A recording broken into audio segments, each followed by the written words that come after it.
అంటే మెడికల్ కాలేజీలో ఫ్యాకల్టీ కొరత. అవునండి. ఎందుకంటే ఆ సబ్జెక్ట్ చెప్పడానికి అవసరమైనంత మంది లేరు. అవును సార్, మనం కూడా చాలా కథనాలు ప్రచురించాం సార్, దానికి సంబంధించి చాలా ప్రసారం చేశాం. అవును. Yes sir. నేను అత్యంత 6 జిల్లాలు దాదాపు 50 ఆసుపత్రులు సందర్శించాను సార్. అన్ని జిల్లా ఆసుపత్రులు ఉన్నాయి, అన్ని టీచింగ్ హాస్పిటల్ సందర్శించి కింది సబ్ సెంటర్ నుంచి మొదలుకొని పై దాకా అందరూ డాక్టర్లే కదా ఉండేది. అందరూ సబ్ సెంటర్ ను పల్లె మన దవాఖాన తప్ప మిగతా అంతా కూడా మెడికల్ డాక్టర్లే ఉంటున్నారు కదా. వాళ్ళందరూ చెప్పింది ఇవాళ మనం మాట్లాడుకునే విషయం చెప్పారు. మాకు అక్కడ చదువు రాలేదు, కేవలం డిగ్రీలు పట్టుకొని బయటకు వచ్చాము. ఈ డిగ్రీలతో బయటకు వచ్చిన వాళ్ళం ఏంటంటే 2 సార్లు రిక్రూట్మెంట్ జరగడం వల్ల తెలంగాణలో 2 సార్లు మేము అపాయింట్మెంట్ కాగలను ఏదో ఒక రకంగా. అంతా యువ డాక్టర్లు రమణ బాబు గారు నేను చూస్తుంటే అంత 30 ఏళ్ళ లోపు ఉన్నారు. మొన్న 2023 బ్యాచ్ అయితే వాళ్ళు ఏమంటున్నారంటే మేము అసలు విద్యకు నేర్చుకుంటున్నాం. దానికి కారణం ఏంటంటే ఇక్కడ 2 ఏళ్ళు మనకు గ్రామీణ వైద్యంలో మనం ప్రభుత్వంలో పనిచేస్తే పీజీ సీట్లలో మనకు అవకాశం వస్తుంది అని. అదే 3 ఏళ్ళు ఉన్నది, 5 ఏళ్ళు ఉన్నది. గిరిజనులు అయితే 2 ఏళ్ళకి గిరిజన వాళ్ళైతే. అందుకనే దీనికోసం ఈ ఇన్సెంటివ్ కోసం పనిచేస్తున్నాక ఈ ఇన్సెంటివ్ కూడా పనిచేస్తలేదు. మెడికల్ సీట్లు పెరిగి ఏమో ఎంబీబీఎస్ డాక్టర్లు పుట్టలుగా వస్తున్నారు. చూడండి మీరు ప్రతి ఊళ్ళో 5-6 ఉంటాయి ఎంబీబీఎస్ డాక్టర్లు ఇప్పుడు ఏది ఖాళీగా ఉంటున్నారు. అదే పీజీ సీట్లు పెరగలేదు. ఆ రేషియోలో ఎంబీబీఎస్ సీట్లు 10 పెరిగితే పీజీ సీట్లు కేవలం డబుల్ పెరిగినాయి. కనుక మరి యూపీ సీట్లో 2 కోటాలు, ఒకటి సర్వీస్ కోటా, ఒకటి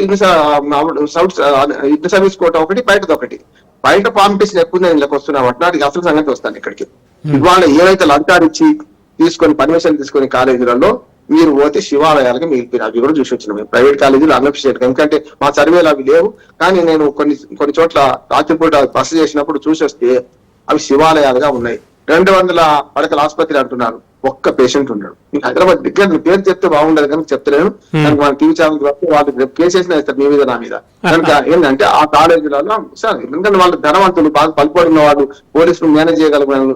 నేనేమంటున్నా అంటే వాళ్ళు ఏ పేషెంట్ ఒక్కరు ఉండరండి.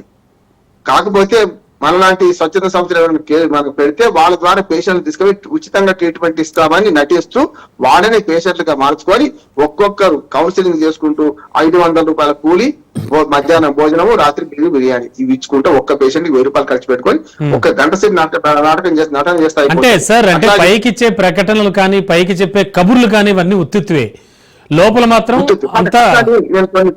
కొన్ని కళాశాలని అవమానించదు. నేను చెప్తాను రంగరాయ మెడికల్ కళాశాల కాకినాడ దానికి అతి తప్పదు వీటన్నిటి దానిలో నేను చాలాసార్లు నేను పోయిస్తాను. అంటే పోయొచ్చిన అనే సమస్యలు కొన్ని ప్రిస్టేజియస్ కాలేజీలు ప్రైవేట్ ఉన్నాయి. అందుకని నేను బ్లాంకెట్ స్టేట్మెంట్ ఇవ్వను. అన్ని ప్రైవేట్ కాలేజీలు పనిచేస్తూ నేను అంటలేను. ప్రిస్టేజియస్ కాలేజెస్ చాలా ఉన్నాయి. లోయాలో కానీ వాని బాగా ప్రాధాన్యత ఉంది. అందుకని సీట్ల పోటీ అక్కడ ఎక్కువ ఉంటుంది. గట్టిగా మాట్లాడితే ఫ్యాకల్టీ మెయింటైన్ చేస్తున్నారు, వీళ్ళు లంచాలు ఇవ్వరు, ఇస్తారు, వాళ్ళు కూడా ఇవ్వక తప్పదు. సార్ అంటే మీ మాట కట్టొచ్చా నేను ఇప్పుడు వైద్య విద్య చాలా చాలా ప్రియం, చాలా ఖరీదు. సో ఈ నేపథ్యంలోనే ఇప్పుడు ఈ కేటుగాళ్ళు అంటే ఈ మాయగాళ్ళు ఇదంతా చేయడానికి పూనుకున్నారనుకోవచ్చు అంటారా? ఎట్లా చూడాలి దీన్ని? చూస్తున్నారు కదా ఇప్పుడు 3 దొంగలు కలిస్తే ఈ నాటకం నడుస్తుంది. ఒకటి ప్రైవేట్ స్థలాల యజమానులు, ఒకటి వాటి మీద పర్యవేక్షణకు వచ్చి పర్మిషన్లు ఇచ్చే సంస్థ కదా, దేశవ్యాప్తంగా ఉన్న సంస్థ. 3వది వీటి వెనుక ఉన్న రాజకీయ నాయకులు, కనపడేది చెయ్యి అంటే రాజకీయ నాయకులు. ఈ మధ్య అనుసంధానం ఏది కాలేజీలకు ఈ పర్మిషన్ ఇచ్చే సంస్థకు మధ్యన ఉన్నది. పర్మిషన్ ఇచ్చే సంస్థ అటు రాజకీయ నాయకులకు కళాశాలకు మధ్య నిర్వహిస్తుంది. డబ్బులు డైరెక్ట్ గా పడవు కదా. అంటే ప్రతి పైసా పైన రాజకీయ నాయకత్వం గాడ్ ఫాదర్స్ ఉన్నారు, వాళ్ళకి పోతుంది. మధ్యన అధికారులు కూడా ఇప్పుడు వైద్య విద్య అధికారులు ఎవరైతే పర్మిషన్ ఇస్తున్నారో ఆ అధికారులందరూ ఇప్పుడు చూడండి సిబిఐ కేసు నమోదు చేస్తే 6 అధికారుల మీద కేసులు నమోదైంది ఇప్పుడు కదా. ఎవరైతే పంపుబడి ఉన్న వాళ్ళు చేసినా కూడా పర్మిషన్ సంతకం ఆకుపచ్చ సిరాజ్ సంతకం పెట్టింది వాళ్ళగా పెట్టాల్సింది. రాజకీయ నాయకుడు ఎక్కడ పెట్టాడు, రాజకీయ నాయకుడు ఎక్కడ చిక్కడు కూడా. వాళ్ళకి డబ్బులు పోతాయి కానీ అధికారులు ఎవరైతే సంతకాలు పెడతారు కదా వాళ్ళు ఉన్నారు ఇప్పుడు ఇందులో. ఈ మధ్యవర్తిత్వాన్ని నేర్పిన ఎవరు ఇప్పుడు అన్ని మతాలు జోసెఫ్ గాని ఇప్పుడు ఈ మఠాధిపతులు, పీఠాధిపతులు ఈ మాట్లాడుతున్నాను, మహారాజులు వీళ్ళందరూ కూడా ఏం చేస్తున్నారంటే ఈ మధ్యవర్తిత్వం నేర్పి అటు అధికారులకు ఇటు కళా యాజమాన్యానికి మధ్య చేస్తున్నారు.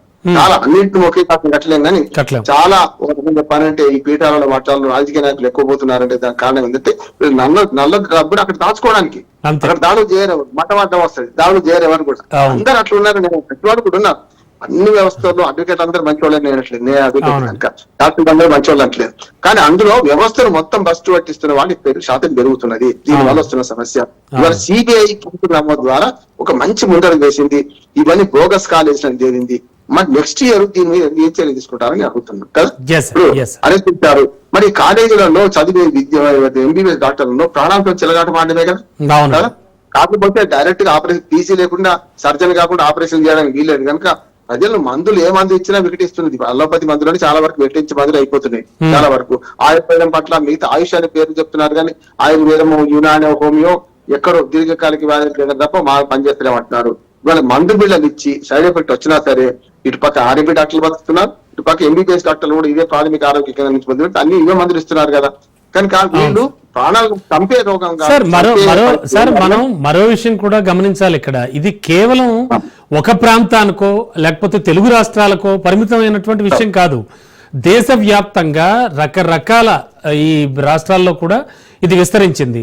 అంటే వీళ్ళు ఇన్నాళ్ల నుంచి మెయింటైన్ చేస్తున్నారంటే ఖచ్చితంగా మీరు చెప్పినట్టుగా అధికారుల పాత్ర మీదే పెద్ద క్వశ్చన్ మార్క్ వస్తుంది. అంటే ఏ స్థాయిలో వాళ్ళని మేనేజ్ చేసి ఉంటారు, అంటే ఇంతకి తెగించడానికి ఎలా గుండెలు వచ్చాయంటారు, వాళ్ళకి ఎలా అర్థం చేసుకోవాలి వీళ్ళని? రమణ గారు నిన్న కాక మొన్న పట్టుకున్న దానిలో 20 లక్షలు ఒక ఆయన తీసుకు 20 లక్షలు అంటే డాక్టర్ నవి రామారావు గారు 20 లక్షలు ఎంత సార్? ఒక డాక్టర్ సీట్లు ఒక్క మెడికల్ సీట్ అమ్ముకుంటే ₹1 వస్తాయి సార్. 20 లక్షలు ఎంత? 5వ వంతు పట్టుకుంటే. కానీ డబ్బులు ప్రధాన పాత్ర వహిస్తున్నాయి. ఈ డబ్బులు ప్రధాన పాత్ర వహించే దానిలో ముగ్గురు అంటున్నాను కదా. రాజకీయ నాయకులు డబ్బులు పోతాయి, వాళ్ళేమో వీళ్ళు ఏమన్నారు, మన వైద్యాధికారులు వాళ్ళు ఏమన్నారు, వాళ్ళు మీ పర్మిషన్ ఇచ్చేసుకోండి, మా మాట మాకు ఇస్తే సరిపోతుంది అంటున్నారు. గట్టిగా మాట్లాడితే సీటుకి ఇంత లేకుండా ఒక్క కాలేజీకి ఇంత మాకు ముట్ట చెప్పాలి, మేము మీ తెరువు